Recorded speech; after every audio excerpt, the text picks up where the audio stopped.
Hey, Legal Rebels, this is Tom Martin. I'm the founder of LawDroid, and this is my podcast, LawDroid Manifesto, where I interview legal innovators about how they do what they do. In this episode, I interview Jonathan Petz, co-founder and CEO of Upsolve, whose decade of work has guided tens of thousands of low-income Americans through some of the darkest moments of their lives to a fresh start.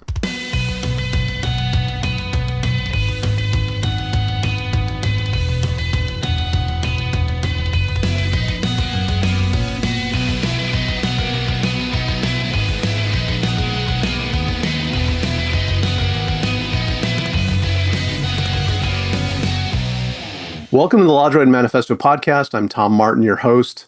I'm thrilled today to have on Jonathan Petz. He is the co-founder and CEO of Upsolve, who's made like a gigantic impact over the past 10 years. Yes, it's been 10 years. And I'm really happy to have him here. How are you doing, Jonathan? I'm doing great. Thanks for having me, Tom. Yeah, it's a pleasure to have you on. You know, you've been leading the way in terms of access to justice and using technology in a way that's really impactful. So I'm excited to talk to you about what Upsolve is doing, what you're working on. And are you in Boston right now? I am, yeah. Right now, I work in Cambridge, which is right across from MIT, Goodwill Hunting land.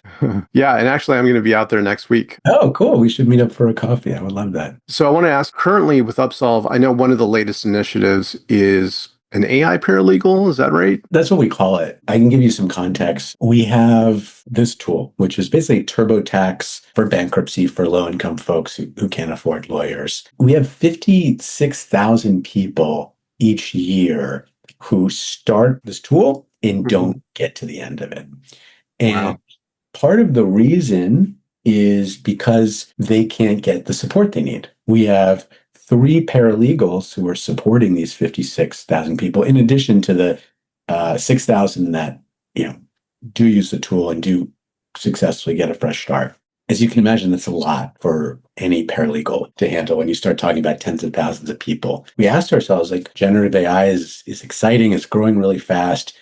Is there any potential for how it could help us help more of the folks who are eligible for our tool, who are starting it, but who just are dropping off and aren't able to get the help that they need? So what we did is we built inside of our tool an assistant we call AI Paralegal. And what it does is, as you're going through the tool, you can imagine, like, filing for bankruptcy is like really stressful. There's a lot of shame. People are really afraid. Am I going to lose my assets? Some people are worried, am I going to go to jail for this? And so folks have so many questions. So we built this assistant to just answer people's questions on demand instead of having to email our paralegals and then wait days for a response. In which case, life just sort of happens and people can't get the help that they need. And so we built this chatbot. But I think the thing that was really important about it is that the chatbot understands your context. So where you are in the app, you've answered questions about your expenses, and now you're talking about your income. Do you have any income from, let's say, food stamps? And the chatbot will know where you are in the flow, so it can answer questions that you're having in a way that understands your context. And we found that has been really valuable for a significant percentage of the folks who are going through our process. Wow, it's really amazing that it could help to reduce that friction. 56,000 people not making it through. And I'm sure that's the before picture. I mean, there's probably an after picture in terms of the numbers of people that are now getting through with the AI paralegals help. Like, what are a couple of the common issues that were friction points that were stopping people short? There's a mixture of, like, one, simple like tech support stuff. People would have to ask, like, how do I upload this PDF? Or they'll upload a document like a tax return, but they're not actually uploading the tax return. They're uploading their pay stub, for example. And then the paralegal would have to then look at the document and say, hey, this isn't actually a tax return. And then email folks back and be like, okay, upload it. And now what the AI paralegal does is it sees, hey, this isn't a tax return, upload. This is what a tax return looks like. You need to upload that before you continue. That's such a great example, because I think I think when a lot of people think about AI, it's all like the Matrix and all crazy, Yeah. agents, AI agents all the way down, and it's just like super, super sophisticated. But sometimes the most meaningful ways that we can intervene to help people help themselves is with something as straightforward as that. And now that, there are models that are vision enabled, natively multimodal, they can literally look at the form and deduce that it's not the right form. That's Yeah. awesome. Any notion of like how this has helped reduce the friction? Have the numbers gone up? So last year, bankruptcy filings in the US went up 15%. So it's like rising financial distress. But the number of people that we helped get a fresh start rose 115%. Part of that is, more people coming to us for help. But a big part of it is more people are now getting through the process. More people were starting it or finishing it. And the AI has been a big piece of that. Deflecting, I guess it would be the technical term, about 50% of questions that were previously going to our paralegals. Basically, what that allows them to do is, stretch their help to help more people. This is probably the more interesting stat is we 4x'd the number of people that each paralegal could serve last year. And AI wasn't the only part of that, but it was an important part. And people that use the AI are finishing at a 3 times higher rate. There hasn't been a randomized controlled trial we've run, but all of that gives us a lot of conviction that this AI tool to empower folks to unblock themselves, basically, is a really high leverage way to increase access. So you've literally proven that the entire force multiplier thesis is real, that your paralegals have been able to, scale their help with it. Yeah, yeah. And again, it's not just AI, but AI is an important piece of that. Well, that's great. And it's a good teaser of where we're going to go later on. But as my audience knows, I love to ask people about, where they grew up, what their childhood was like, and like early influences. And so I'd like to ask you some of those questions, Jonathan, if that's okay. Yeah, I would love to. You're in Boston, as we established Cambridge. Did you grow up there? No, I'm a native New Yorker, Manhattan. Okay. And what part of Manhattan? Where was your local haunt? The Upper East Side. What was it like in that neighborhood? Just to give us like a little feel of what it was like. I mean, growing up in Manhattan is exciting because there's like everything is going on. I guess part of that question is like, what were my parents like? Because that actually had a big influence on, my experience growing up in New York. My dad was this immigrant from England and had no education after age 17. So his big ambition for his sons was, to go to great schools and, get the education he didn't get, and then, become a Wall Street lawyer, basically. My brother actually just made partner at a large law firm. And like that was sort of my path for the first 34 years of my life. I was, executing my dad's plan perfectly. Let me ask you a little bit about your parents, though. Like, Yeah, please. so your mom and dad, what kind of work did your dad do? What did your mom do? And what was that family like early on? Yeah. My mom was a professional mom. I have a younger brother and a younger sister, and we kept her pretty busy. My dad was a consumer banker. So he worked at a bank in the UK and got brought here to grow it in the US. And so you can think about it as kind of like the Bank of America of England. And it ended up getting acquired by Bank of America here in the US. My mom's from California, very like easygoing social person. And my dad was sort of like the stiff upper lip Englishman, like very, he taught me a lot about honor and dignity and fair play. And also, taught me a bunch of stuff that, spent the rest of my life sort of rebelling from. That's a story for, maybe another day. I think it's, a common story for all of us. It's part of growing up, right? Are you the oldest? I am the oldest, yeah. Well, I have two daughters, and my oldest tends to be a little more practical planner. Do you think that's true with you and your siblings? Like, that pattern's repeated itself? I think I started out that way. I think my younger brother now is like Mr. Efficiency, Mr. Practical. And I sort of became the black sheep of the family, which is funny to think about. Growing up, I was very much like, what are the things that I'm supposed to be doing? And like, let me go do them now. You ended up going to University of Pennsylvania and majoring in English. From your mom and dad, you had mentioned that your father thought kind of like the professional path was the way to go. But from both of them, was there anything from like an early age in particular about what kind of profession you would pursue, or was that kind of left to your own devices? I think that was left to my own devices. I think the thing that I got from my parents was just a really love and a passion for the written word. When you think about different cultures of the world and in England, we definitely don't have the best food. We don't necessarily have great art, but England has the best storytellers in the world. You've got Shakespeare, you've got Jane Austen, you've got Charles Dickens. These are the best folks to ever do it, in my opinion. And so growing up, I was really constantly, exposed to like great stories and great storytelling. I think that's half the battle there because, as we all know, people respond to stories. When it comes to like numbers and technical stuff, we kind of can lose the thread of it. But being able to tell a good story is a way to capture people's attention and help to relate what you're trying to communicate. Did you learn some of that at University of Pennsylvania? Were there any professors there that really influenced you in that way?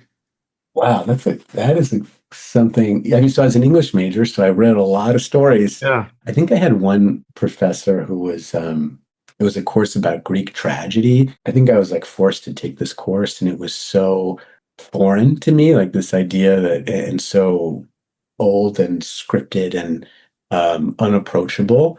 And this professor really made me understood how emotionally powerful these stories were and how resonant they were. Yeah, I think that would be the professor who sticks out the most. But I had some amazing, amazing professors now that I think back and like really have been so blessed in that area in my life. Well, some of us that end up going to law school, like on the one hand, we might go because since we were a little kid, we just like our personality was disposed to it, like to argue, maybe even had parents or relatives say, you would make a good lawyer. But then on the other hand, there's some of us that didn't have that initial drive from being a kid, that it was just something more practical. Like for me, I majored in philosophy, so I wasn't intending to become a professor, so going to law school made sense. What was that path like for you? Yeah, I think it was actually very similar for me. I was an English major, so I liked to read and write, and I didn't want to be a professor. And so, I was like, oh, law, that seems like like the natural place for me. So you ended up going to University of Pennsylvania Law School. Did you have a particular focus in mind when you went to law school about what kind of law or how you wanted to focus your energy, or did you just Yeah. go there to kind of take it in? I think I went to take it in, but I think I had this idea of like, wouldn't it be great if I was like a litigator arguing cases in front of the Supreme Court and shaping the law of the land like David Boies? Like maybe that's who I wanted to be when I grew up. Yeah, so like the vision of the grand argument in front of a jury, and Yeah. yeah. When you went to law school, like that was part of the vision. Did you have any externships or any work that you did where you got to work in a practical setting? My first year of law school, I was like, struggling. I was like really stressed out with school, and like I didn't really have time to like, okay, now I'm going to go look for like my summer internship. I was like just dreading it. And so I waited to like the last minute to like start reaching out. And so I was like, oh, I'll reach out to judges. I'll be an intern for a judge. And like all the district court and court of appeals internships had been filled like, months earlier. So I reached out to some bankruptcy judges in New York, where I was, and a newly appointed bankruptcy judge in Brooklyn named Elizabeth Stong was one of the people that I had reached out to. And this is the summer of 2005. And so The summer 2005 was a really important time in bankruptcy because it was the first time in the last, I don't know how many decades that the bankruptcy law changed fundamentally in America. And it became much harder to access. And so there was something happening that summer where everyone was saying, hey, this is the last, even though it wasn't true, they're like, this is the last time you're going to be able to file bankruptcy in this summer. So you could imagine the clerk's office of the courts were totally besieged with folks saying, I need to file bankruptcy today. I don't know how to do it. And so I got an internship for her sitting in the clerk's office, helping pro se filers that summer. Wow. And that was sort of what set me on this path, I guess. Yeah, I remember that. I think it was George W., right? Like who had I think so, yeah. signed the law. Like it used to be, yeah, you're right, much easier. But what was one restriction that they added to it? The big thing was more for middle income folks. So it became, if you were a middle income person, it became harder to file Chapter 7, which is the chapter where you can erase all your debt. And more folks are being pushed into Chapter 13, where you have to pay it off over a 5-year period. It didn't affect low income folks who I was interacting as much, but there was just this perception among everyone, regardless of income, like this is my last opportunity to file bankruptcy. Yeah. So you must have been pretty busy then. Yeah, it was crazy. And what was also crazy, like how ridiculously complicated the paperwork was. So what people were doing was they were going to Staples and they were buying for like $29.99 this packet of federal bankruptcy forms. It was like a folio sort of thing where you wrote on the first page and you would get like 2 copies underneath. So you'd pull out the copies and like keep them for yourself, basically. So everyone was coming into the clerk's office with these $29.99 sets from Staples. And we're like, how do I fill this out? And then we'd have to explain in plain language what this crazy legalese meant. We'd have to organize the forms, give them the local forms that weren't in the Staples packet. And it just left me with just seeing the relief on people's face when they actually were able to just submit these, 100 pages of legalese to the clerk's office. And all of a sudden the debt collection calls stop, the debt lawsuits stop. And they have this, this fresh start on the horizon. So I saw that, but then I also saw like just how insanely unnecessarily complicated and painful this process was from a bureaucratic perspective. And that left me with this idea that there has to be a better way. I remember getting some work in law school and then out of law school, and that ability to like just intensively get exposed to something like firsthand, like you did, where you're thrown in the mix with people that are the petitioners that are declaring bankruptcy and trying to figure out all of those questions that are common. It's not like it's a unique thing or a unique experience. Taking that all in, it must have been extremely exhausting, but also rewarding. It was really rewarding seeing people get a fresh start, but it also made me really angry. Like, why is it so hard? Why do you have to fill out 100 pages of dense legalese in order to, access this legal process that's, guaranteed by the Constitution? I think the answer at the end of the day is that these forms were designed by well-intentioned experts, but those experts weren't talking to the folks that I was talking to in Brooklyn who were super low income, who couldn't afford lawyers, and they weren't designed with those folks in mind. And that, I believe, is like the cardinal sin of so much of our consumer legal system in the US, is it's just not designed with the folks who it's intended to serve at the table. 100%. After that experience, you did go to do the regular law firm thing for a couple of years. I did, yeah. What did that teach you about, working for a big firm? That experience, was it a good fit for you? No, it was a terrible fit. So I got fired from 2 of those big firms that I went to, and my dad had been so proud, and I felt so ashamed that I couldn't hack it. The managing partner at the second firm, told me, Jonathan, you shouldn't be a lawyer. And I mean, I think what he was saying is like, I was good at the research and writing part of it, but my attention to detail is horrific.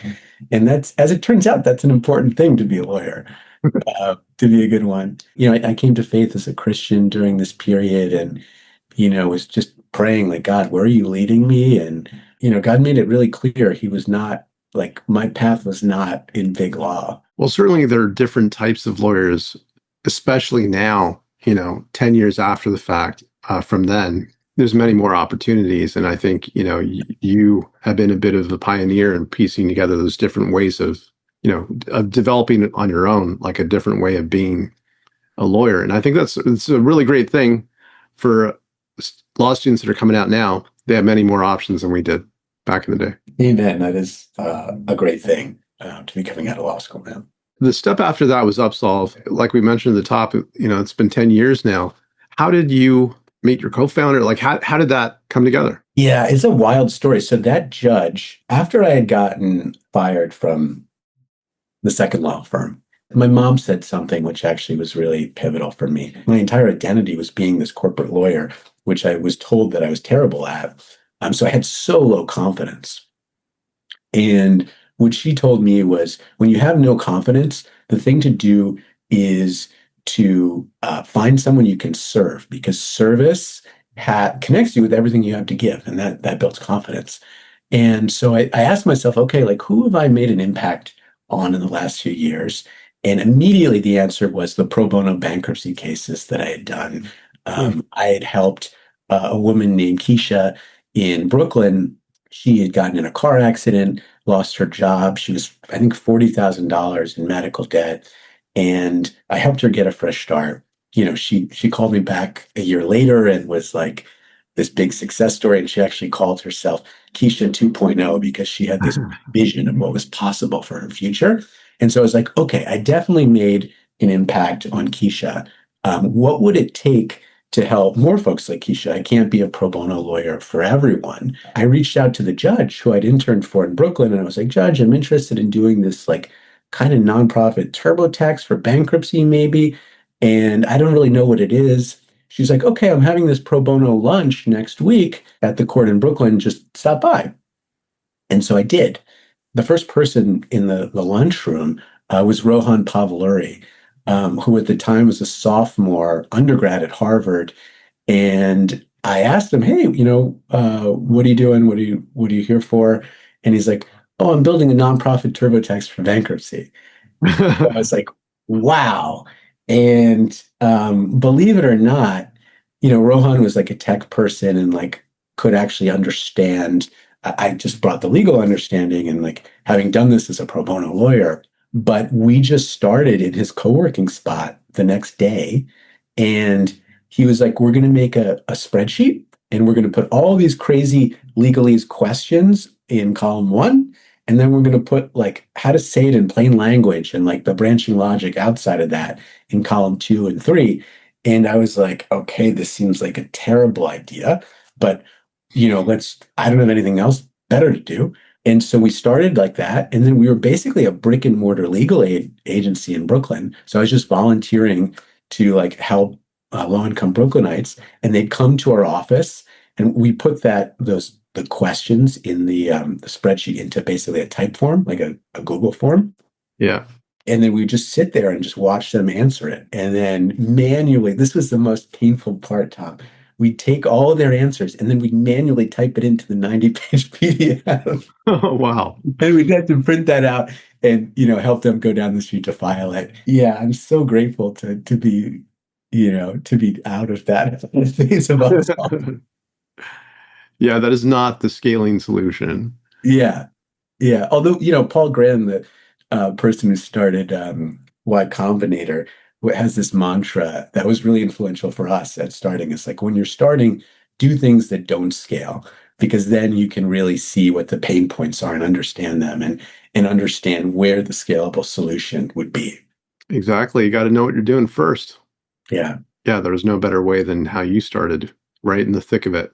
So I do remember back then too, hearing about Upsolve, you guys, Y Combinator, which was pretty unique at the time that there was like a legal tech type of business that Y Combinator was supporting and promoting. And I guess, what was that experience like? It was amazing. I think we were one of three nonprofits in the batch. They kind of told the nonprofits, like, pretend you're a venture-backed company like everyone else, and like have that ambition to like really, add a zero or a couple zeros to the number of people that you think you're capable of helping. Because no matter like what you think you're capable of, it's probably always more. And so we were in the same batch with a Deal, which is a company now that I think is like worth maybe $20 billion that does payroll internationally for contractors, and Kalshi, which is another like online sports betting unicorn. And we were like, in the same batch with these people. And every 2 weeks, we'd have to come back and report like how many more people we'd helped, just the same way everybody else did. And it was really fun because we were actually beating a lot of these nonprofits in terms of our impact growth every week. And it's just an amazing community. Growing up, I was like a professional tennis player, and I was professional, like an amateur tennis player, but like competitive one. And I always loved playing with people that were better than me because it forced me to like elevate my own game. And that's exactly how I felt with YC. Like the entrepreneurs that we were in the same batch of were like incredible. Just being in that community was just incredibly inspiring and elevating for our team. That's fantastic. If I'm not wrong, they also provide you like with experts that give you like guidance on different parts of growing a company and how to do that at a venture type scale, right? Yeah, exactly. That was the core. It's sort of like a university office hours, but with people who've actually grown something and built something and grown it to like really high levels of scale. So understand a lot of the blockers that get folks away.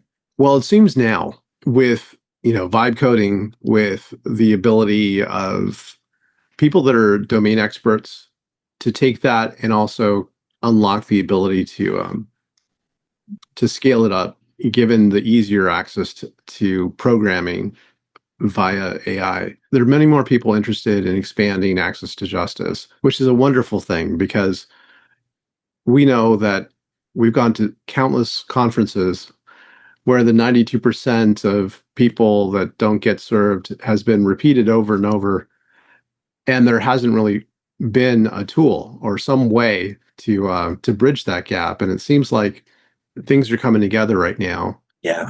Do you think that there's something that a lot of them are missing in taking their first steps? Like maybe there's, words of advice that you might have about how they should approach a problem? I think, one of the things that Eddie Hartman, who was a co-founder of LegalZoom, told me at the start of Upsolve, is like, there's a lot of legal problems that can be solved in the access to justice space with technology. But the thing that people don't think through at the start is how are you going to distribute the solution you're building? So I think thinking that through is really important because it's never been, as you say, it's never been easier to create useful solutions and never been cheaper. And the question is like, are you going to be able to get that solution in the hands of the people that need it? Yeah, I wholeheartedly agree because if you create a better mousetrap but nobody knows about it, it's not going to get used. It's always been a challenge to get the word out. Then you think about marketing, you think about SEO or doing Google AdWords. That might be the old school way of doing it, and a very expensive way of doing it. Yeah, for sure. Versus now, there's I don't know, social media, TikTok videos, other ways perhaps to spread the word. But yeah, it's a good one. It has to do with, I think, building communities of interest, common interest. Yeah, it really depends on the problem you're solving, I think. But I think if you can build community, that's going to be something that would be, you know, very durable in terms of your impact, and harder for like the Googles of the world to disrupt. I mean, what do you think about the landscape now? There's different states that for a while now, for years, have offered different types of sandboxes where companies that are legal adjacent or related or outright providing legal services, that they can have safe havens, like in Utah or Arizona and now Washington State. Do you think that's the right way to go? Or, and also, like, if you do, what are ways of doing that that you think are better? Like, for example, there's corporate licensing is one way. Then there's a sandbox where it's just like a carve out with an exemption, just go at it as long as you don't do any harm. What do you think are the better ways to approach that? I think for a nonprofit, I don't really have as much exposure to these different regulatory regimes. I think from a first principles perspective, it's about asking, it's about framing it around consumer harm, like consumer benefit and consumer harm. We know consumers will benefit from more access. And I think the answer that we've always heard from bar associations is like there potentially could be some harm, and so we prevent this entirely. I think what Utah was really innovative about is this idea of the highest impact areas and the areas where if something goes wrong, it's not going to be a huge deal, and if it is a huge deal, it can be easily fixed. Like you could think about affirmative asylum applications. This would be something that's actually very like pretty easy to automate and expand access to. But if somebody uses it and doesn't get a good outcome, then they're leaving like their home in the United States and they're ending up in another country. That always needs to be in the province of lawyers. But there's many legal problems, like especially around consumer debt, our world, where that's not the case, right? The outcome is just the status quo continues. And I would love to see more sandbox innovation encouraging solutions to these kinds of problems. What does the future for Upsolve look like? I mean, you've utilized a new approach to be able to spread the help, a helping hand to many more people over, what did you say, 150% more people or 115? 15. Yeah, 15. That's amazing. So what do you think goes beyond that? How to spread the wealth of legal services even more? Well, I think for us, one of the biggest lessons that a few years ago, I had this idea. Wouldn't it be great if we could expand this Upsolve model to all of these other access to justice areas where people need help that are form-based? And we did a pilot with immigration, also looked at debt lawsuits. And the thing that we learned, and our bankruptcy service got way worse at the time. Mhm. And the thing that I've learned is it's really hard to do two things at once. Basically, that building one good access to justice tool and making it if it's not getting better, it's getting worse. That's a big learning for me.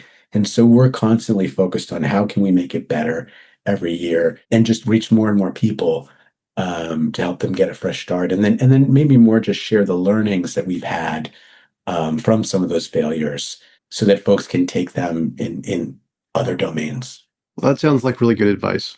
Before we close out, though, I do want to ask you a couple questions I ask everyone. The first one has to do with, like, obviously you have a lot going on, and people are always interested in how to keep a work-life balance. And do you have any advice for them about that? I think I should be asking, probably you, Tom, and probably some of your other guests, because I don't feel like I'm doing this very well right now. And actually it feels pretty unsustainable. My work-life balance, I have two younger daughters, one 5, one 2, and a wife that I love a lot. And I think Upsolve has taken like a disproportionate amount of my focus and attention. I'm really excited. I'm going on a sabbatical for 3 months once I hit the 10-year mark this summer. So I'm going to make some progress on this, and hopefully I'll have a better answer for you at that point. All right. Well, I'll check in with you about that. But the sabbatical sounds like a fabulous idea, and get to spend more time with your girls. So that's awesome. The last question I have is, at the end of the day,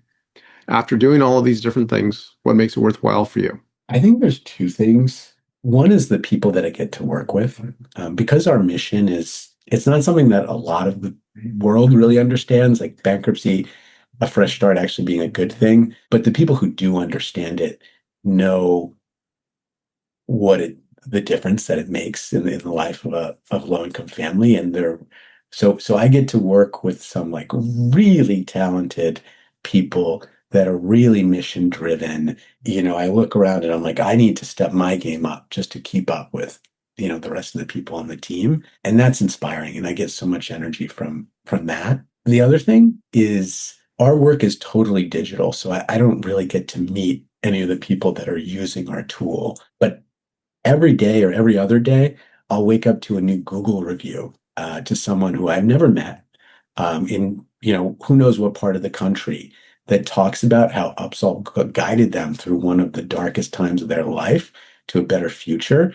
And some of these reviews, and now on TikTok, if you search Upsolve on TikTok, which I do probably once a week now, you'll see a new video of someone who's used the tool, and they are like dancing in a lot of these videos. And that is like, just gives me so much energy to keep going. And like, how do we move from helping 6,000 people go through this to 10,000? And, that is really like the best part of my day. That's wonderful. And I think in a way it brings it full circle because it's about positive, hopeful stories and stories that we can tell each other about the promise that the world and life has. Yeah, amen to that. Well, thank you, Jonathan. It's been a pleasure to speak with you and learn more about you and Upsolve and your journey. Thanks so much for having me, Tom. This is such a pleasure. For the audience that wants to keep in touch, learn more about you and Upsolve, how can they do that? You can just drop me a line at jonathan@upsolve.org, and I'm pretty responsive via email, so I would love to hear from you. Awesome. And for all of you out there watching, thank you so much. See you next time. Thank you so much for watching the latest episode of the LawDroid Manifesto podcast. To keep in the loop about upcoming episodes, please subscribe to LawDroid Manifesto and you'll get notified. Thanks for watching. See you next time.